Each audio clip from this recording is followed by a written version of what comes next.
চট্টগ্রামের হালি শহরে গ্যাস সিলিন্ডার বিস্ফোরণে দগ্ধ ৮ জনকে আনা হয়েছে জাতীয় বার্ন ইনস্টিটিউটে। এই মুহূর্তে সেখানে আছেন সহকর্মী আতাউর কাউসার।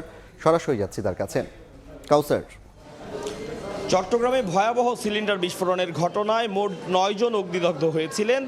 তাদের মধ্যে ৮ জন বর্তমানে বার্ন ইনস্টিটিউটে চিকিৎসাধীন আছেন। এই ৯ জনের মধ্যে একজন তিনি কিন্তু ইতিমধ্যেই মারা গিয়েছেন। তিনি যখন তাদের চট্টগ্রাম থেকে অর্থাৎ প্রথমে অগ্নিদগ্ধ হওয়ার পর তাদেরকে চট্টগ্রাম বার্ন ইনস্টিটিউটে নেওয়া হয়েছিল। তাদের অবস্থা গুরুতর বিধায় তাদেরকে ঢাকা জাতীয় বার্ন ইনস্টিটিউটে রেফার করা হয় এবং দুপুর 2টা নাগাদ তারা চট্টগ্রাম থেকে তাদের স্বজনরা তাদেরকে নিয়ে ঢাকার উদ্দেশ্যে রওনা করেন।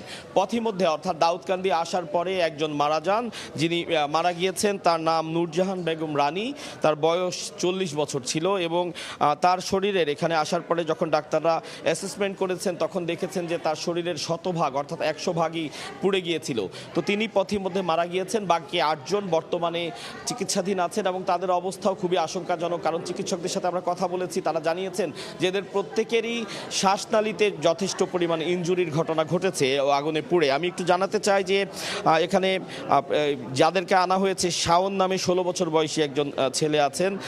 তার শরীরের মোট 50% বার্ন হয়েছে এবং ফেস বার্ন হয়েছে, একই সাথে শ্বাসনালীর বার্নও আছে।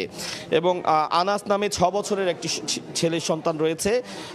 তার 30% ফেস বার্ন আছে এবং 30% বার্ন হয়েছে। এবং আরেকটু জানাই যে স্নিগ্ধা নামে 10 বছরের একজন বাচ্চা আছে, তারও কিন্তু বার্ন হয়েছে 38%। এখানে দুজন ব্যক্তি খুবই আশঙ্কাজনক, তাদের 100 ভাগ পুড়ে গিয়েছে। এর মধ্যে একজন হচ্ছে সাখাওয়াত এবং তার ভাইয়ের বউ পাখি, এ দুজনের 100 ভাগ পুড়ে গিয়েছে। তো চিকিৎসকদের সাথে আমরা কথা বলেছি, তারা জানিয়েছেন যে প্রত্যেকেই আশঙ্কাজনক এবং তারা প্রাথমিক এখানে যে ইমার্জেন্সিতে যে চিকিৎসা দিয়েছে। আগামীকালকে বা আজকে রাতের মধ্যেই তাদেরকে এইচডিইউতে এবং আইসিইউতে স্থানান্তর করা হবে, অর্থাৎ উচ্চতর এবং নিবিড় চিকিৎসার ব্যবস্থা তাদেরকে দেওয়া হবে। তো এই ছিল জাতীয় বার্ন ইনস্টিটিউট থেকে চট্টগ্রামে সিলিন্ডার বিস্ফোরণের ঘটনায় আহতদের চিকিৎসার সর্বশেষ তথ্য।